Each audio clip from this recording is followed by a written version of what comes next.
Hello Athens! Welcome back to my channel. Kudos at respect para sa ating mahalima dahil nga kahit walang sounds, walang background sounds ang kanilang kantang Gento, sila ay nag-perform very well at very professional talaga at nakisabay din. Very professional din. Grabe ang dancers nila at syempre ang mahalima ay walang sawang kumakanta. Patuloy na kumanta, sumayaw habang walang sounds sa background at nag-enjoy naman ang mga 18s, sumisigaw, humihiyaw, tumitili kahit walang sounds ang kinakantang Gento ng SB19 o Mahalima.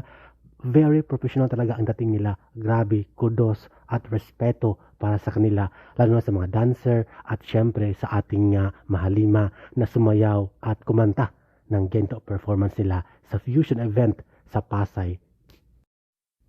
Maraming mga fans ang sumaludo at rumispeto, lalo na ang mga international fans na andun mismo sa event sa Pasay at ang mga Filipinong walang sawang sumusuporta sa SB19 o Mahalima o tinatawag na 18s. Kaya naman respeto at kudos.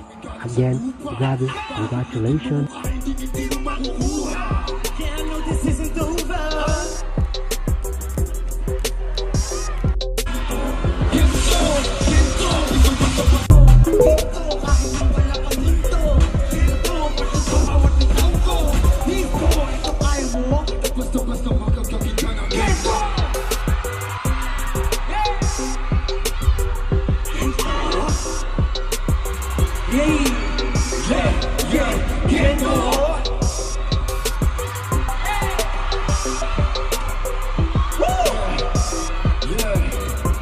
Basta-basta makakakita